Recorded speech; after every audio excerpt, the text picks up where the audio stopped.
Welcome to the Fried Egg Golf Podcast. I'm Garrett Morrison, and today we have a kind of two-part episode for you. First, I'm going to talk to Joseph LaMagna about Le Golf National, which is the venue for the Olympics golf competition this year.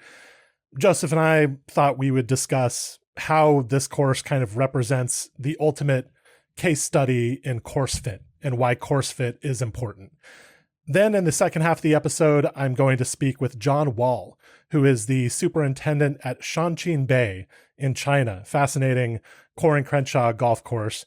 And Jon has an amazing perspective on golf from the UK, where he's originally from, to Asia, where he currently resides. So I thought that would be an interesting discussion, and I have all sorts of questions I want to ask him about golf in Asia. Before we get to all of that, a quick word from our sponsor, Toro. Up and down, ham and egg, to the list of great golf pairings, we can now add the Toro Workman MDX and electrification. For more than 2 decades, the Workman MDX has been the superintendent's trusty sidekick, a rugged utility vehicle for whatever the job.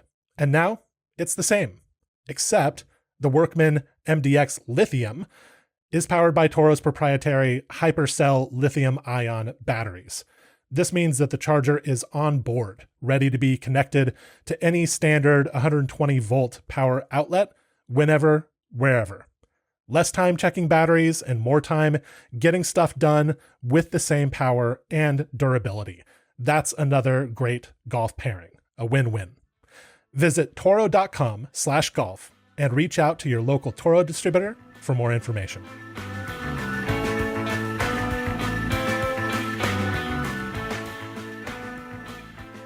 I'm here with Joseph LaMagna. Joseph, how's it going?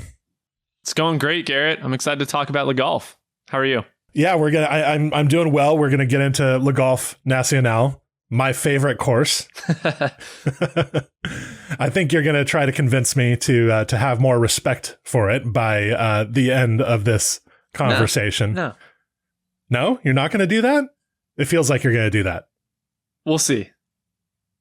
Well, in any case, the intention here is to talk about Le Golf National and why it represents a kind of important test case, I suppose, for course fit, especially as regards the 2018 Ryder Cup, which is one of the great events for understanding the dynamics of course fit. That is how a golf course fits a certain type of player's game or doesn't. So, you were at the 2018 Ryder Cup. What are some of your memories from your experience there? Yeah, and I guess I should mention, obviously, the reason we're doing this is with the Olympics. They're starting this week, so we have 2 weeks of Le Golf National. Maybe we'll get a little bit into if it's going to play similarly or how it's going to play differently. But my lasting memories of the 2018 Ryder Cup were that at that point, I mean, I was very into the data and like predicting player performance and how that interacts with different golf courses back in 2018. Like I'd already been doing that for years leading up to 2018. And I believed that the golf course would play a significant role, but that Team USA would likely still win that Ryder Cup. And a lot of egg on my face because it ended up being a bloodbath in the other direction. And I don't want to overstate necessarily how much of a role that both the golf course design, setup, and also preparation played, but it was, I think it had played a massive, massive role. And if you just said, well, Team USA just didn't play well, I think you'd be overlooking the role that a golf course that was set up very specifically to prey on the Americans and to play into the hands of Europeans, especially in the way that they prepared for that golf course. Like that was a huge story from 2018. And I think it was a really important moment in golf history for understanding some of that. Why did you think going in that the Americans were going to win? Was it just because they were better? Yeah, I mean, they had a significant talent advantage on paper. And I think there are a lot of reasons why sometimes that doesn't end up materializing, right? Like there was a similar story at Marco Simone in the most recent Ryder Cup in Europe where the Americans were favored again and lost. But I felt like going into that particular Ryder Cup, especially looking at the rosters now. I mean, you didn't think about, like, you had Justin Thomas, Brooks Koepka, Dustin Johnson was playing great, like Jordan Spieth. I mean, there were a lot of players. Spieth wasn't at the height of his powers, but there were a lot of really good golfers on the American side, and Europe just felt like it wasn't nearly as deep. So, yeah, I mean, I didn't think it was going to be a bloodbath that the Americans were going to clean up, but I thought the Americans would win, and it was the furthest thing from that. What were the aspects of course fit that you thought were especially relevant as you saw the event play out in 2018? What should we focus on? The biggest, I know we've talked about this on this podcast before. People get way focused on narrow fairways, thick rough, and stop there. Like that those are the defining characteristics of whether or not something is going to be about accuracy. And that is just way too reductive to understand what's actually happening with how accuracy is tested. Not only were the fairways narrow, but they narrowed at the length that players would be hitting driver, which basically takes driver out of a lot of golfers' hands. And so if you have a huge distance advantage, as the American team did, you're not going to get to realize it, because if you do hit driver, it's often the wrong play. Tightly coupled with that, there was a graduated rough approach. So just off the fairways, the rough wasn't that thick. Way off the fairways, it was extremely thick. And Team Europe specifically made sure that the fans were as far back as possible so that they weren't trampling rough that they knew the American team would end up in more often. And so that's a huge lasting memory. It was striking to see in person, like that there was such a conscious effort on that, Garrett, and it played out that way. I mean, Team USA was in the fescue and off the fairways constantly. I mean, Phil was taking less than driver and missing fairways. Like, it was a complete, I don't want to curse, but disaster for the American team. And I also think, and this is part of why this event stands out so much, the golf world has changed so much since 2018, as have all sports, with how much more intelligent decision making has become. Like, in the NFL, teams didn't go for it all the time on fourth down in 2017. Now they all go for it on fourth down in the right situations, quote unquote, like the optimal situations to go for it on fourth down. The same thing has happened in golf. Like, golf players play way more intelligently with their course management now than they did in 2018. So it was particularly exacerbated on a setup like this. And I do believe that the 2018 Ryder Cup played a role in speeding up that process and making players much more intelligent, because it was so in your face that if you run Team Europe, you saw the payoff of what it looks like when you're well prepared and when you understand some of this stuff. And on the other side, the Americans got completely humiliated by not believing in some of this course management, not paying a lot of attention to it. I think it was an inflection point in how golf courses are played. Well, how often do we see courses like the Golf Nacional? And, you know, could a player conceivably experience the 2018 Ryder Cup and just say, that was such an unusual setup that it doesn't really matter to me? I think you could, but it's not black and white, like Le Golf National versus something that's totally different, like Torrey Pines. I mean, these concepts about when you should hit driver and like what your targets should be, those concepts are all pertinent no matter where you're playing. They provide some level of advantage to you. It's going to be much bigger at Le Golf National than somewhere like Torrey Pines, but it does matter everywhere. So I hear you that perhaps they didn't find it as necessary to really dive into the Golf National because nothing else looks like it. And I'm not going to tailor my game specifically to that type of setup that we never see. But I think the players who understand why this stuff is important have realized those advantages on many other golf courses. So getting back to like the aspects of the setup or the course, the design that preferred accuracy at Le Golf Nacional, you mentioned the graduated rough, right? You mentioned taking driver out of players' hands. I think you refer to either in what you said or in your article that you published about this in our newsletter on Wednesday morning, variable fairway widths. So was there anything else out there that was significant to prioritizing accuracy off the tee? And then in addition to that, are these the only things that can be done to prioritize accuracy off the tee in a golf course setup or design? Yeah, a few things there. One thing that I think flew under the radar that I didn't have enough of appreciation for at the time, and the more I've reflected on it, the more it seems important in retrospect, was the way there are a lot of grass moguls lining the fairways that elevate and create good vantage points for fans. Like I can remember sitting on a lot of those moguls and watching the action. But they also, if you ended up on those moguls, you had uneven lies in thick fescue. Like that just, if those had been all flat, it wouldn't have been nearly as penal to miss wide. Mm-hmm. But TPC Sawgrass does this. Yeah, that's a good example. It's not as thick as the mounds are at Le Golf National, but same thing, right? And it creates that stadium viewing.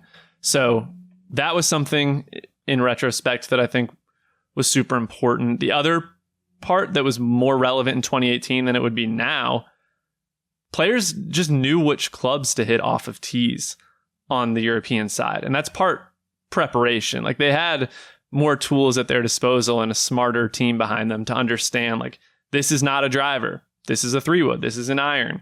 And I think Team USA was much less sure of themselves on that kind of stuff, which does exacerbate the accuracy advantage, right? If you stand up and bash driver on a hole that you shouldn't be hitting driver, then you have to hit that so straight. And it may not even be on a hole that you're going to realize much of an advantage by executing it. So I think that was another massive thing. And to then answer your final question, is that the only way to test accuracy? No, there are a lot of different ways that you can test accuracy, but I do think if your goal is to have accuracy at a premium, there needs to be a different penalty associated with a narrow miss and a wide miss. And that's the biggest thing that I think setups tend to get wrong, even as recently as like Winged Foot and Oak Hill, which we've seen in majors. The narrow fairways that are super firm are very hard to hold. And so you saw at Oak Hill a lot of holes where you just couldn't really hit the fairway. They had hit fairway percentages 40 to 45%. And if you missed by a yard, it wasn't different than missing by 30 yards. And that's fine if we want to see setups like that every once in a while, but that's how you get Bryson DeChambeau, Rory to an extent, guys who kill the golf ball off the tee with driver. And when they swing away, they don't have to worry as much about hitting it particularly straight. So I think that those are important to contrast. There's not only one way to do it, but thinking that narrow fairways and thick rough tests accuracy is not an accurate, sorry for using the same word there, but it's not an accurate way to characterize how golf courses play. It's not the narrowness that prioritizes accuracy. It's the combination of elements that you've been talking about, the kind of graduated rough, the variable fairway widths, the various hazards off the corridor, off the fairway, the, the mounding and the bunkers and the water, right? All of that stuff kind of works together at Le Golf National to make it an unusual test of accuracy and to bring players to the fore who have that skill. So you mentioned a couple of narrow courses that don't really prioritize accuracy and why they don't, right? So Oak Hill, Torrey Pines is a good example of one where there's not a big difference between a narrow and a wide miss, so you might as well just kind of wail away at driver off the tee. Winged Foot, perhaps, that would be a good example as well.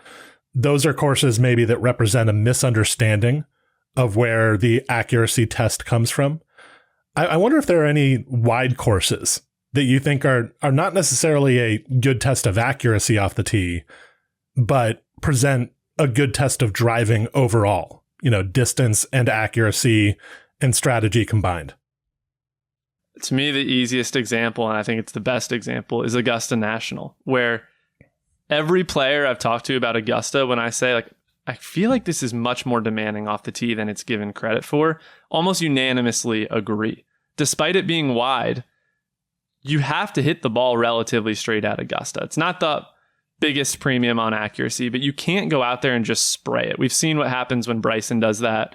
The first hole at Augusta, it's one of my favorite opening holes in professional golf. I think it's a great example of this concept that a narrow miss gets penalized a little bit, a wide miss gets crushed, right? The first hole, there's a bunker down the right, kind of at fairway, it's kind of at driver length. If you hit a good drive, you have a reasonable look. Birdie's tough, but you're certainly not making worse than bogey, but probably making par. If you miss a little left, then you have some trees to contend with, but you still have a shot. And if you miss way left or way right, you're looking at bogey or double bogey or worse. Like, that hole is a great example of small miss is penalized a little bit, wide miss is penalized a lot. So I think in general, Augusta's a wide course that is much more demanding off of the tee than it's given credit for. And the other component that we really haven't hit on is firmness. And I think firmness clearly plays a huge role in that, because when you're coming from the fairway and you have spin, you can stop the ball. When you're coming out of rough, it's not as big of a thing at Augusta, but trying to hit something in with not a lot of spin into firm greens, especially at Augusta with the tight runoffs, like it can end up in some hairy spots. So that's another part of the Le Golf National test too. The more firm that is, the harder it is to hold the greens from the rough. And so I think firmness needs to be mentioned as well. Okay. Royal Troon also was a good recent example of there being a big difference between approaching those greens out of the rough and approaching them out of the fairway. That was something that course and setup really highlighted, and was unusual, right? You just really saw the ball land and run out from the rough in a way that it wasn't as much from the fairway. So that was pretty cool to see. So getting back to Le Golf, it's going to be different this week, right? I mean, it's not a Ryder Cup setup. And first of all, this sort of gets at why the setup was the way it was in 2018. There was a motive behind that setup. There was a reason to push the fans back and to have that graduated rough presentation. And it was that the European Tour was setting up the golf course and trying to present a course that gave an advantage to their team. Usually there isn't that kind of motive behind a golf course setup. Usually the motive to bring fans as close to the action as possible is stronger than to present a test of accurate driving, right? And that's why we don't see fans pushed back very often, because it's a more powerful reason to bring them closer, that fans get to see the action closer.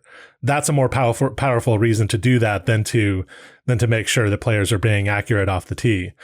And so I wonder how different this week is going to be, because the motives are just different, right? The course setup team doesn't have the same set of reasons to try to make accurate driving important. So what do you expect out of that? I don't think it's going to be nearly the accuracy test that 2018 was. If you go and look at players' transcripts, you're seeing players kind of say both. Like some of the players who were there, like Tommy Fleetwood played, and Rory also played in the 2018 Ryder Cup and are playing in the Olympics. I think Rory said something to the effect of, like, it's playing pretty similarly, maybe not quite as thick of rough. From most of what I've seen, and Alex Noren made this point, like the rough is pretty uniform. It's not as much of a graduated rough. It's going to play a little softer than it did at the Ryder Cup. There's been more rain coming into this event, and just in general, the course isn't bouncing as much. It looks like it has a little bit of firmness to it. It's not going to play as much of an accuracy test as it did in 2018. I'm kind of disappointed, and I'd be interested in what your opinion is of that, because I think you could, in good faith, make the argument that the 2018 Ryder Cup setup is contrived, and like the graduated rough looks bad, and it's not how golf courses should play. And I think you could go down that path, and I hear some of that, but I think it was such an iconic event that presenting it that way is a really cool way to present this particular golf course. Maybe if we wouldn't want to see it every week, but I would have loved to see a little bit more thickness and a little bit of a graduated rough approach, sort of as a nod to the 2018 Ryder Cup. And kind of, in my view, like, I know they do the French Open there every year, but I think it's kind of cool to present this golf course the way that it was presented in 2018. I guess, I mean, probably to most people, the 2018 Ryder Cup setup is not as iconic as it is to you. That's fair. Because people don't think about the same things that you do with regards to course fit and course setup and these questions. I think for golf nerds of a certain persuasion, that the 2018 Ryder Cup is clearly important for all the reasons that you've outlined. And it would be understandable to want to see something like that again, to see players have to tackle that challenge again. But I don't think that in general, people view the 2018 Ryder Cup that way, right? Or place it in that high of esteem in the history of course setups or Ryder Cups. I can see both sides here myself. I like variety. I like different kinds of courses presenting different kinds of examinations to great players. And so having a 2018 Le Golf every once in a while is really compelling to me. I like to see how those different variables end up affecting play. That's interesting stuff. And it's what we want out of golf tournaments. We want every course to be different. I do think that 2018 was interesting because of setup choices and not because of the golf course. I think that setup is what can make this golf course interesting. And without it, to me, it's not really much of a golf course. I said this to Andy a couple of days ago, but it's sort of like a Pete Dye course, but without the personality, without the quirk, without that kind of extra shot of brilliance that Pete Dye tended to bring to his designs. It's sort of like it's imitating that stadium course format, but it does it in a somewhat more dull and rote way. And so I think in order to make this course interesting to watch, that you have to set it up in some kind of freakish manner. Otherwise, I'm not sure it has that much to offer. I mostly agree.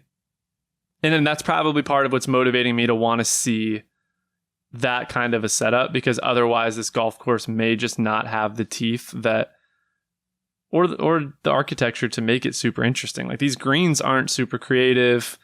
I don't know that there are many holes that stand out. I mean, the closing stretch kind of gets cited a lot, and there's a lot of water, but like, I hear you. Referring to it as a less creative Pete Dye design, I think is fair.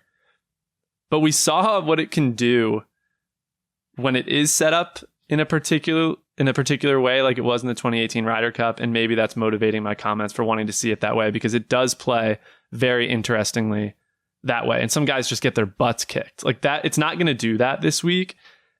And so I think a lot of people will watch it and be underwhelmed, especially if the only other time that they've seen it is at the 2018 Ryder Cup. I don't know that the French Open's commanding like massive numbers, the DP World Tour event that's there every year. So I think people will probably watch it and think back on 2018, and it'll feel like a completely different experience. Yeah, probably. But there's still going to be elements of it, right? Yeah. And so if you're handicapping this event, if you're looking at players who might do well, say just on the US team, my governing assumption would be that somebody like Wyndham Clark is not well suited to this golf course, whereas Colin Morikawa, and to a lesser extent Xander Schauffele and Scotty Scheffler, who are both sort of more all-court players, but especially Morikawa seems well suited to this kind of golf course. Tommy Fleetwood is playing for Great Britain, and he obviously did brilliantly at the 2018 Ryder Cup. Do you think we'll see some of the same players doing well that we saw in 2018, but just maybe having a little bit less of an advantage? Yeah.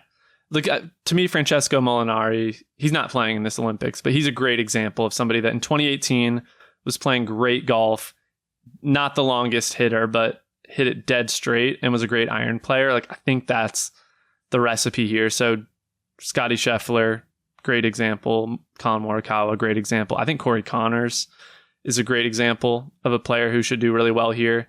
And then if you wanted like a little bit more of a long shot type name, Abraham Ancer has always been one of the most accurate hitters on any tour. And I think he's somebody to keep an eye on, though. Again, he would benefit from more of the 2018 setup than what we're going to see this week. Yeah. Gotcha. Okay. Any other last comments about Le Golf National? Things that people should look out for? Particular holes? What should people be looking for in Olympic golf competition? I would just say paying a lot of attention to what happens when somebody hits a wide miss and when somebody hits a narrow miss, and envisioning 2018 and just using it as a test case for like how this particular design can be hyper focused on testing accuracy. It's not going to be that way this week, but it'll still test accuracy. Like the first hole is a good example where there's water down the left, and if you go way too far right, like you're dealing with moguls and thick rough. If you hit it a little left, the fairway does bleed into the water, so it can bounce and roll into the water. It's not as firm this year as it was in 2018, so you're going to see less of that. But in the 2018 Ryder Cup, guys were hitting it in the water. So I would pay a lot of attention to that. I guess my only other parting thought, Garrett, is wondering, to you, does the 2018 Ryder Cup stand out as one of the most iconic of the last 20 years? Or do you think that that's only applicable to a certain person that's very focused on course fit? Because to me, I would think even for people who aren't, that's one that really stands out given the drama and the chaos around that event.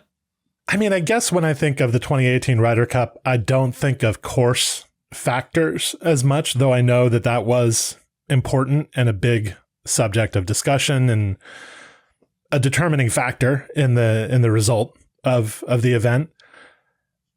I think more about the way that certain US players just collapsed and the way that the European team came together. You know, the Fleetwood Molinari pairing was so amazing and effective and inspiring, sort of. Whereas Patrick Reed was out there, calling New York Times reporters after the event and throwing Tiger Woods under the bus. I just thought it was the perfect representation of the way that those two different teams interact with each other and deal with hardship, deal with difficulties.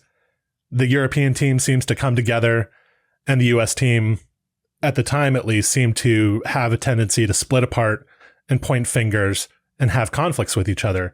And, of course, afterwards, also Brooks Koepka and Dustin Johnson apparently got in a fight too. And so there was all sorts of stuff going on within the team dynamics that I think was relevant to the outcome, or at least interesting to talk about, and that to me proved more memorable than the golf course itself. I think in general at Ryder Cups, I'm not that moved by the golf courses. And it might just be because they're not really to my taste. I like wide courses where there's some semblance of lateral strategy and optionality off the tee. And even if pros don't really take advantage of that these days, or aren't really required to take advantage of those kinds of options off the tee, I still like seeing them and I still like thinking about them. And of course, like Le Golf National, the successful play on that course is fairly one-dimensional. There are places where you could hit a driver versus a 3-iron, and that's some kind of strategy that brings in a choice that a player has to make.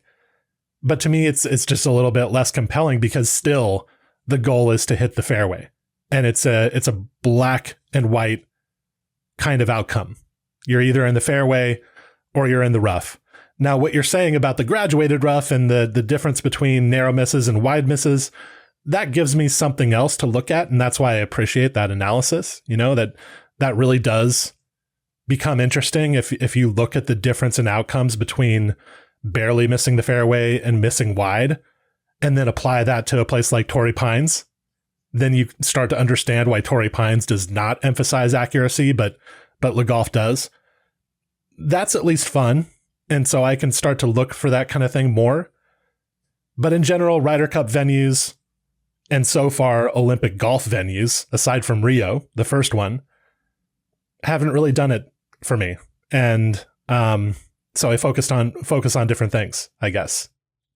That's fair. I think the only pushback at all would be that, given how it's a technology discussion, it's a lot of things, but optionality in professional golf is sort of a lost art in terms of trying to find better angles, because angles just generally don't matter that much in professional golf. I think there are ways that we could make them matter more. I'm not a angles don't matter at all person, but the optionality that this golf course presents off of the tee is with club selection. And to me, that's more compelling than there being no optionality at all, right? Of it doesn't matter which side of the fairway you're down and you're pulling driver every time. So I actually think in a weird way, this golf course presents more optionality than maybe a lot of other golf courses do that we see week in and week out. So maybe a little bit of pushback there, but your point is taken. Angles don't matter.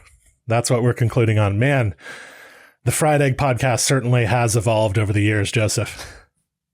You know what I mean. We've talked about this. Angles matter. They just don't matter very much. No, I get it. As far as a pro strategy is concerned, right? I just like looking at interesting golf courses.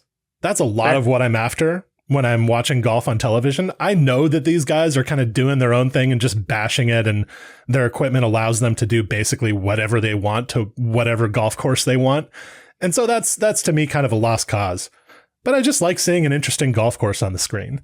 And totally so fair. when there's when there's some dynamism to the golf course, when there's some width and some different possible outcomes, different angles into the green that are possible, even if they aren't being chased, then I appreciate that. Whereas I get a little bit bored with golf courses where I know that the only outcome is going to be either you're in the fairway or you're in the rough. That dulls it down a little bit for me. And to be clear, that's just me.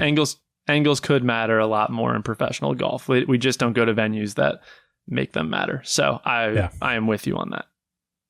All right, Joseph, thanks for coming on the pod. As always, should be a good time watching Olympics golf. You know, we only get it every 4 years, so let's enjoy it. Sounds good. Looking forward to it.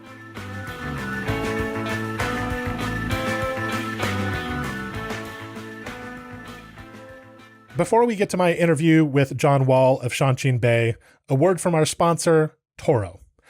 Moving people around comfortably and efficiently is an important job for any golf property, and for other sprawling places like campuses, event spaces, and municipalities. The new Toro Vista is perfect for all of them. Available in gas or lithium-ion battery, 4, 6, and 8 passenger models, this powerful people mover works as hard as a truck but rides like a limousine, sure to impress guests no matter the venue. Its polar white body makes customization a breeze too, so the Vista can pull double duty as a rolling billboard while getting folks from point A to point B on point. Visit toro.com/golf and reach out to your local Toro distributor for more information.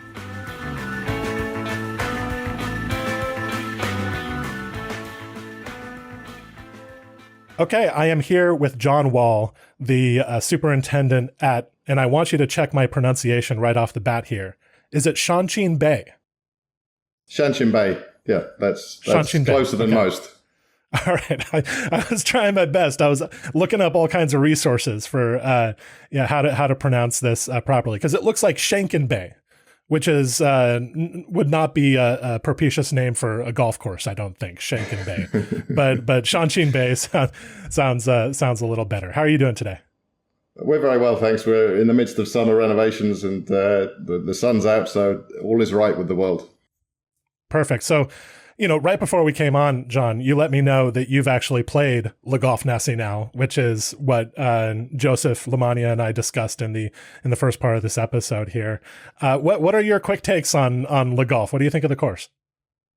I think I like it more than most. I think it serves as a different kind of golf course to what we commonly see. I think, people find it easy to criticize a more penal golf course, especially when perhaps a Ryder Cup team has, taken a battering there, and so it's easy to American Ryder Cup find team. fault with a golf course that gave your team a lot of issue. That's right. But I think especially the finishing stretch provides, a lot, certainly visual interest. It serves as a binary between success and failure. So I think it actually makes a very good venue for competition.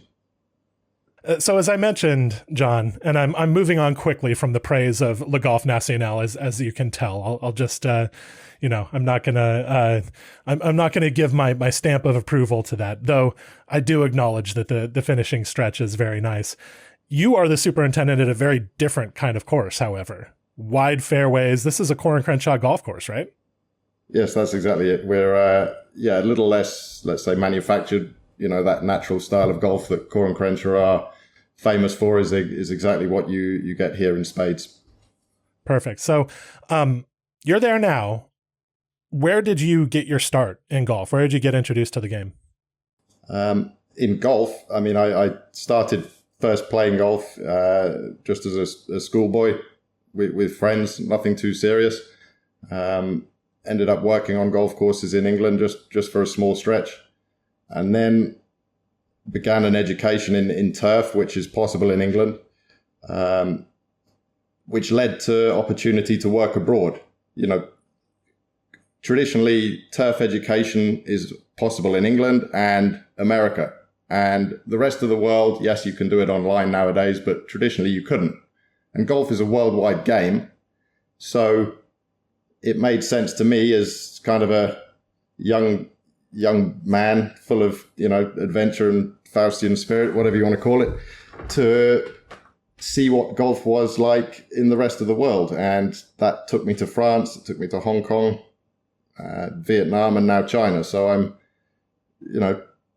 not deliberately staying out of England, but there's great opportunity. There's so much interest and enjoyment in just seeing golf outside of what I think, the media views, Great Britain and Ireland and America and perhaps Australia as the world of golf.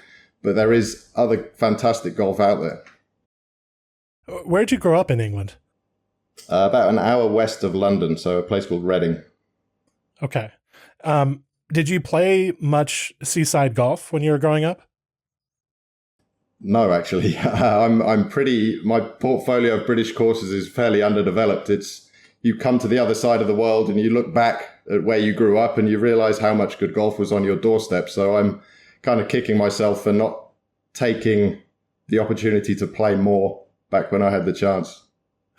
Well, when you started learning about turf, did you develop some kind of respect for links agronomy, or were you mainly focused on kind of the inland scene? When you first start studying turf, you don't know your ass from your elbow, to be frankly honest. None of us know our ass from our elbows when we start studying anything, frankly. 18 years old. So I think 17. Links is you learn to appreciate links more as you gain education or you gain experience. I think to a relative novice, links is kind of hard to grasp what the excitement is about. I remember going to an Open in Royal St George's 2003 and being a little bit underwhelmed. I'd heard all this amazing stuff about links golf and it was a very, dull brown golf course. And thankfully I've moved on from that and can now appreciate just, the amazing land and architecture that takes place on a links course. Now, there are a number, I know, of turf students who listen to this podcast, and trying to adopt their perspective for a minute. You getting a turf education in the UK, and you found your way to Asia. This is an opportunity. This is something that people could do. And so how did this happen for you? How did you end up applying for jobs or looking at jobs in Asia? And how might a young turf student explore those kinds of opportunities? Sure. The way in which I got to Asia was Hong Kong Golf Club were running an internship, 6-month internships. And that was how I got my foot in the door. And then a very short time after starting the internship, an assistant superintendent position opened up at the same club. And so I just transitioned from there. Very cool. So in addition to Hong Kong, where else did you end up going early in your career? I spent a summer in the south of France at a resort called Terre Blanche, which is a Dave Thomas designed the Chateau course. And then Sounds not bad. There's a second 18 there as well. So yeah, being in your late teens in the south of France for a summer is a good spot. Next year, I spent in Paris at a hortory course called Saint-Nom-la-Bretèche. And then, made my way out to Hong Kong the year after that. So as I've kind of covered already, a turf degree or just being in golf in general gives great opportunity to travel, see the world. How did you eventually find your way to Shanqin Bay? What was that? I don't know. Did you just hear about the job opportunity and applied and went there, or was there some kind of intention behind getting to that course specifically? I was aware of Shanqin Bay, ever since it opened. It opened to some fanfare, 11 years ago now. So I was always aware of it. I always, thought I would love to work at such a place. I'd been in Vietnam for 7 years, kind of, fairly confident in what I was doing. And I ended up in discussion with the general manager at Shanqin Bay. They were looking for a superintendent. They were, towards the end of COVID, which, as you may be aware, lasted a little bit longer in China than it did the rest of the world.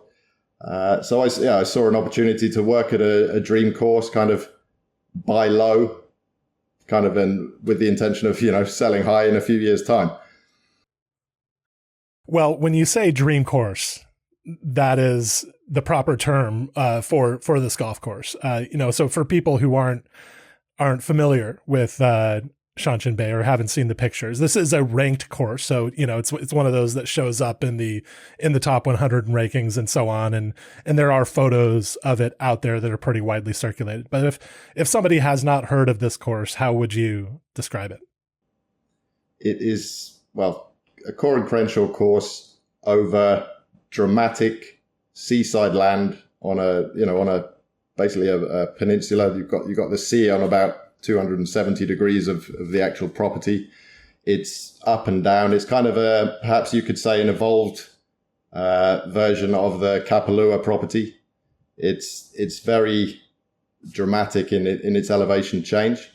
That would be the briefest synopsis I could give you. It's, completely unspoiled. There are no towers, busy roads, airports, right adjacent to the course. You are in your own little world. It's I don't want to say sanctuary because that sounds awful, but once you come through the gates, you're in a separate world. Have you been to the Kapalua resort before? No, just being a kind of a bit of a nerd and, watching the golf, studying it, and of course, learning about it. Well, I've been to neither Kapalua nor Shanqin Bay, but that comparison really resonates because, Shanqin Bay it's kind of set on these seaside ravines. It looks like this spectacular, heavy elevation change kind of land directly seaside. And, to see a Corin Crenshaw course on that kind of landscape is pretty stunning. They built it later in their careers than Kapalua, so you have a few of the more signature Corin Crenshaw bits of style on Shanqin Bay, more so than Kapalua, but an incredible looking golf course. I wonder, are there any like agronomic challenges that are specific to Shanqin Bay? And I'm not sure if those can be generalized out to agronomic challenges in China or Asia, but starting with the specific, like, are there difficulties in growing grass at Shanqin Bay that are kind of specific to that location? I don't think specific to the location. No, any climate gives you a challenge depending on the grass you're growing. Most people know with paspalum that it is kind of disease prone depending on the weather patterns that you're getting. So sure, that could be a basic answer, but beyond that, we have a pretty good climate year round. We don't get frost. So I am without major agronomic issue, thankfully. That's pretty good. So I should have asked before, generally where in China is Shanqin Bay? Because this is as people know, a rather large country. Yes, China's a big place. We are on Hainan Island. So Hainan Island is a little island just off the south coast of China. It's in that little corner, the Gulf of Tonkin with Vietnam, or Vietnam just to its west. It's kind of colloquially known amongst Westerners as the Hawaii of China. It gets, good weather. It's not the stereotypical, people have negative connotations when they envisage China in their mind's eye of grey skies, factories, lots of concrete. But I'm not saying that's true or false, but in Hainan's case, it certainly isn't. It's a lot of greenery. It's as tropical as you can possibly get in China. Is it kind of a vacation spot for Chinese people? Is this a place that they go the way that, say a lot of Americans go to Hawaii to get away? Yes, absolutely. There's a lot of domestic tourism that comes onto the island, especially during the winter months when, the northern cities are much colder, whether it's just to escape the cold or, for winter golf. A lot of our members, will play all their golf down here in the winter months when their other courses are frozen over in the north. Gotcha. Okay. Who does your crew consist of? Like, where do you draw from, and what are I would assume there are various nationalities making up your crew. No. We're extremely homogenous. Really? It's men and women from the local village, and that's pretty much it without exception. A few staff are from a bit further afield within Hainan and China as a whole. But yeah, I am on the agronomy team. I am the superintendent, the one foreigner, and everyone else is from here. So you're the one Westerner. In terms of languages spoken, I guess you've probably learned how to speak a few languages in your time in Asia, or is there kind of a lingua franca with English among these crews? Not so much. I mean, I've become quite good at golf course language, as in I can, speak golf course French, golf course Cantonese, golf course Vietnamese, and now picking up golf course Mandarin. If you put me in a restaurant and ask me to read a menu, I'm exposed as an idiot pretty quickly. But you learn through the years, to be very direct with your communication, which doesn't come across as rude. So you have to get over that. Because if you're not direct, then there's misunderstanding. Sure. Right. So people who come to work for you, do you see them kind of going on to turf careers elsewhere? Is there kind of a developmental pipeline coming through Shanqin Bay? Because I think this would be a good turf job. I mean, what a great course, and what a chance to kind of advance in agronomy, I guess. Here, not so much. I think because of our location within Hainan Island, we're fairly remote, and look, I don't want to sound ridiculous in saying this, but it's nothing we do is too advanced, and it can all be done by local people with training. And I mean, frankly, a lot of people see it as a job to work on a golf course and not a career. So they're very happy to come to work, drive the tractor, do some spraying, whatever, and return home. So whereas, other places do serve more as a springboard or, a stepping stone in people's careers. What an interesting job you have. I'm sort of fascinated by the details as you can tell, but you are way out there and very far from home for sure. True, but it's not. I don't find it. It's not like being an expat at a logging farm in the Congo 100 years ago. You can live very, very comfortably. And yeah, sure, maybe if you transition from, living your life in Toledo or something and you came directly to here, you would find the transition very difficult. But, I started in Asia, in Hong Kong, which is kind of a very gentle way of being introduced to Asia. And you get used to any cultural differences, cultural changes. And over time, you kind of get introduced to the harder stuff, let's say, of Vietnam. And now China I'm not here to carry water for any government, but it's a fantastic place to live. Well, and one distinction between Hainan Island and say Hawaii is that there are some pretty big cities on the island out there, right? There's quite a few people living in this location. It's not, it doesn't strike me as being remote in the sense that like Fiji is remote, right? No, not at all. You can, you go up to Haikou within an hour, and then you can fly to Hong Kong, fly to Bangkok. So yeah, like I said, I don't see this as a hardship post.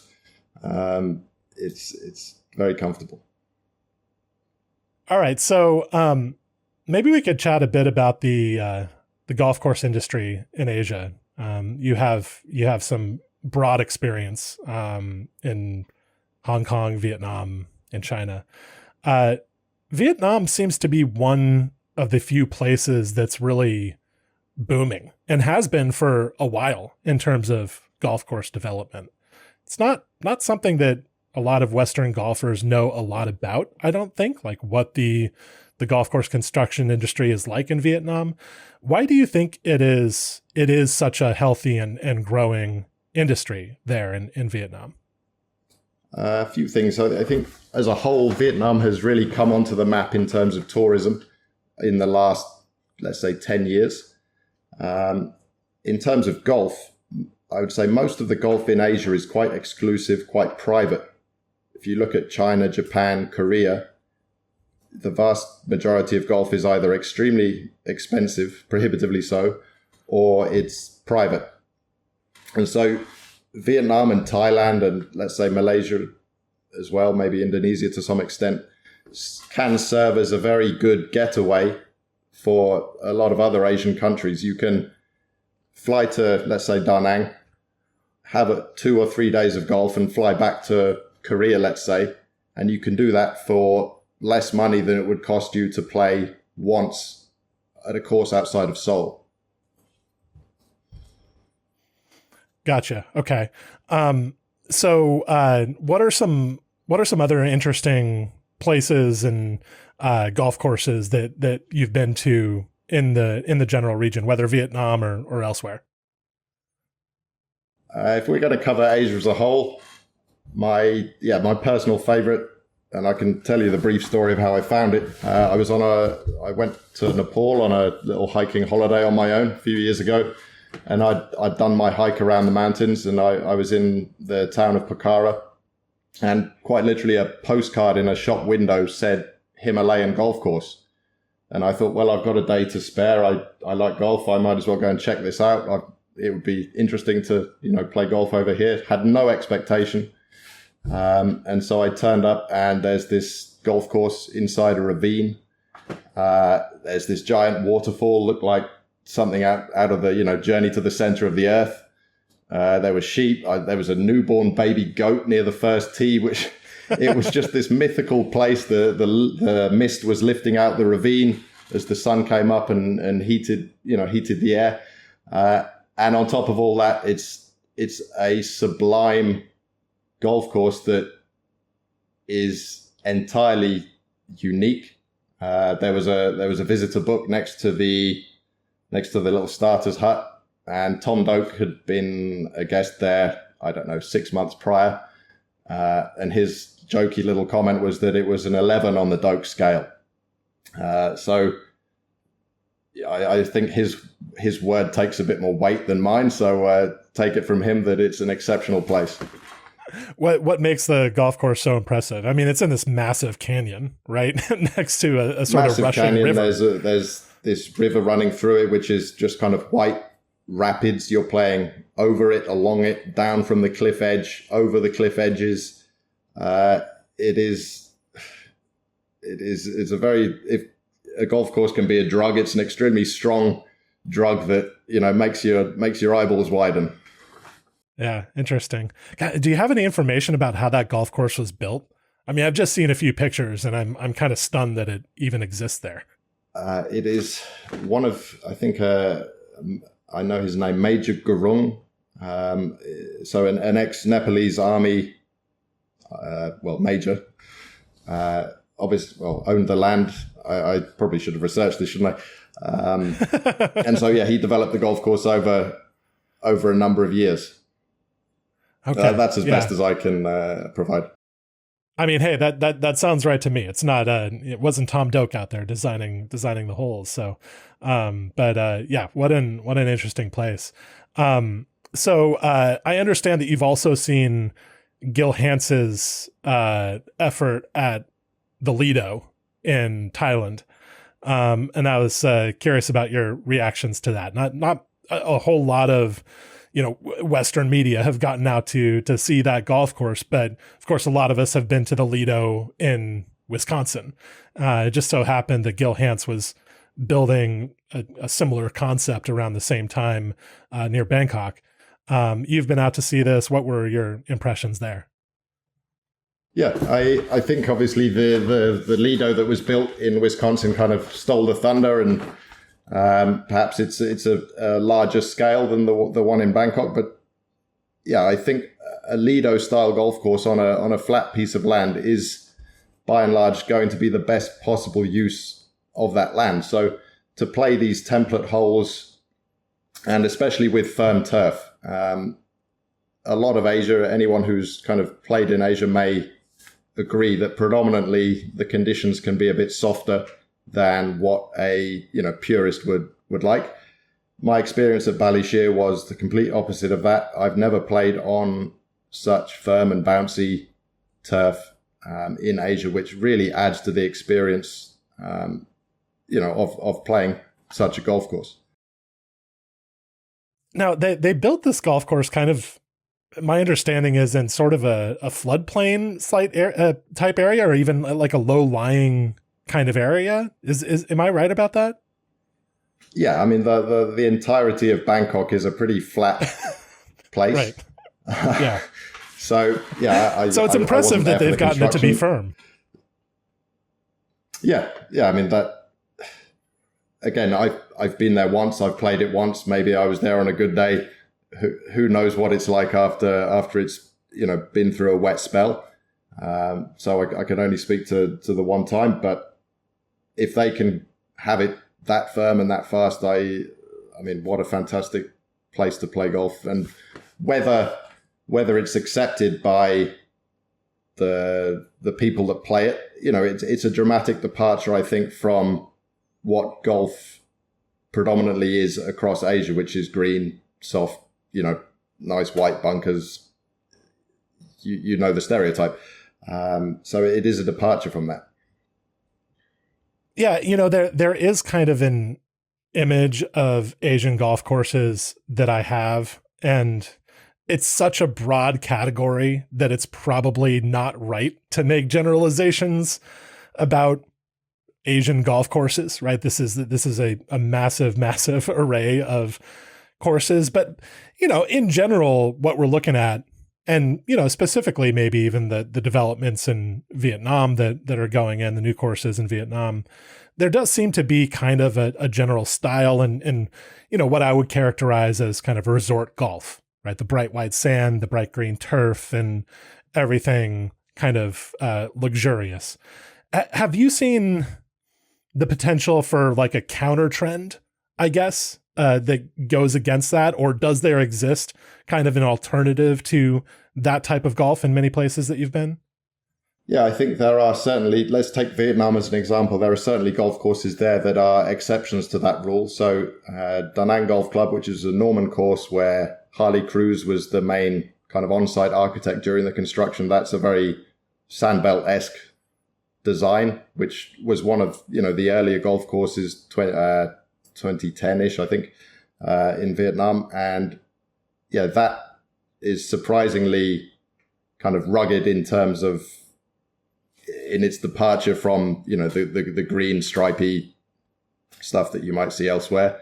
Hainan, just down the road, the Robert Trent Jones course, is very similar because it's on, sand. They brought a lot of sand in for that project. The scale is massive.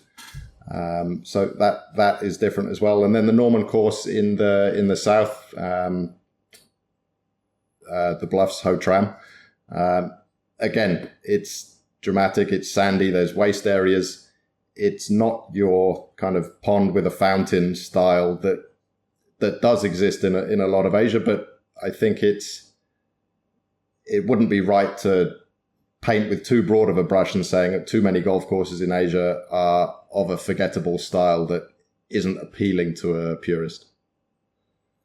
So getting back to Shanqin Bay, where you're working, just in terms of your day-to-day job and what you're trying to accomplish out there with the turf, with the golf course, what excites you right now about your work? Like, what are you really trying to do to take that course to the next level? I mean, the most basic crowd pleaser is always green speed, regardless of club.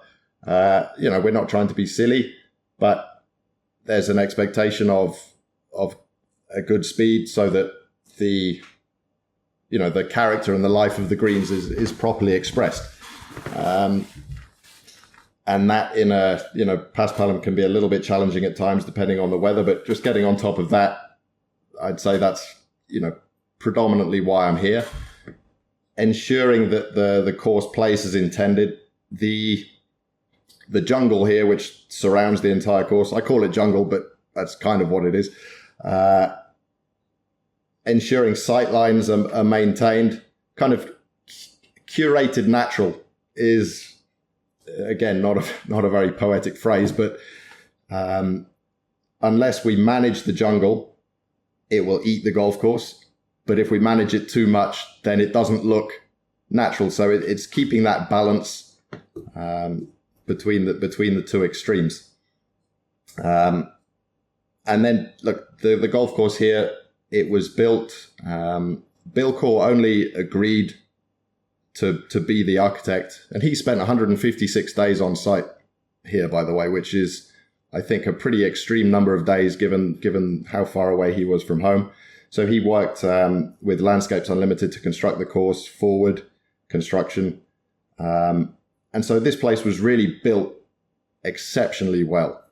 And so maintaining that infrastructure that is here is of high or critical importance. Just ensuring good presentation. I'm not here to... most golf courses in Asia, let's say, are a 6 out of 10. And we're not here to be a 6 out of 10. That's a very simple way of saying that's why I'm here. Yeah, little bit of pressure. You mentioned Paspalum, right?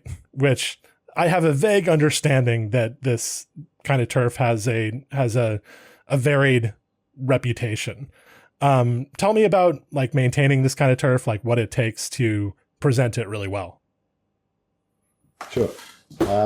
We certainly strive to have firm and bouncy conditions, but with Paspalum, I think it's more of a binary between it can be too wet and it can be too dry, and finding that balance is very difficult. Of course, you don't want it to be too wet because then it plays too soft. But if you let it get too dry, it kind of falls on its face, wilts and dies. So getting that balance takes a lot of attention, a lot of moisture readings, daily measurements, being on top of your irrigation practices, making sure staff understand why they're watering, how they're watering, in order to get the best bang for their buck that way. Just keeping organic matter low in order to make sure that surface layer of soil is not too soft. Gotcha. Okay. So, just kind of wrapping up here, I don't know how much you know about what you want to do next, but do you have any plans or desires, or no matter how distant, to eventually get back to the UK, or do you feel like you've put down roots where you are and you're gonna keep going? I have nothing against the UK, but I'm seeing more opportunity elsewhere at the moment. Frankly, this is a large topic, maybe a hot topic, but what course managers, head greenkeepers in the UK are paid, I think, is unattractive to a lot of people in America, in the rest of the world. It's I think it certainly needs to increase in order to attract outside talent. Well, I mean, maybe leaning into the controversial topic a bit, this is something that I've gotten some kind of understanding of as I've gotten to know superintendents. But it seems like almost there's a different view of superintendents, or as it's put in the UK, course managers. As though it's just a different kind of position there, at least in the way that it's perceived. Have you gotten that sense too? I think it varies club to club, but yeah. I mean, just to give some numbers as examples, I don't know what the average crew size in the US is, but in Asia, I've got 40 staff in my department here. In Vietnam, for 36 holes, I had over 100 staff, including hotel and some other stuff. So, there is that compared to UK, where the crew sizes are much smaller. US is it 15, 20, 25 on a crew. So, I think the budgets that are managed are a lot larger. And so whether the salary is kind of increases with not directly and proportionally with crew size or the overall budget, but I think that could be a part. But then you look at the whole kind of picture of the economy in Britain, and wages or salaries in Britain are, just like the rest of Europe, a lot lower compared to the US. Yeah, no, it's an interesting thing, but you would think that it would be an enormously attractive job to manage a links course, but there are some I guess sort of drawbacks there. So when you think about turf students coming up, I guess what would be your argument for them to look at opportunities in Asia, look for an internship like you did? I think it can help you stand out. I think a lot of turf students go through the Ohio State program, which by all accounts is a fantastic program. You can work at some of the top clubs. You get to go to multiple clubs. You get a wealth of experience. They provide extra education. America's a great place. I love to visit, but there's a lot of the rest of the world that I think is as good, better, more interesting perhaps. So you can stand out by, being a little bit more adventurous. Yeah. All right. Well, Jon, thank you so much for coming on the podcast. This is really interesting, and best of luck there at Shanqin Bay. Garrett, thanks for having me. Thanks a lot.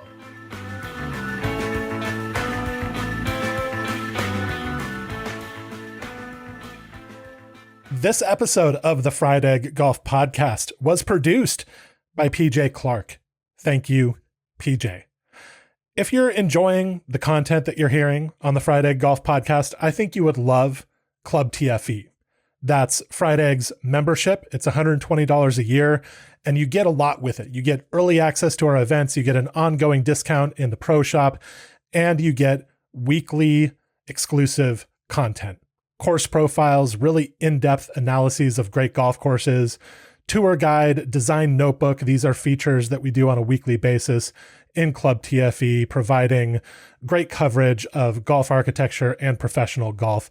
If that sounds good to you, then go to thefriedegg.com/membership and see what Club TFE is all about. Thank you for listening, and we'll be back again soon with another episode.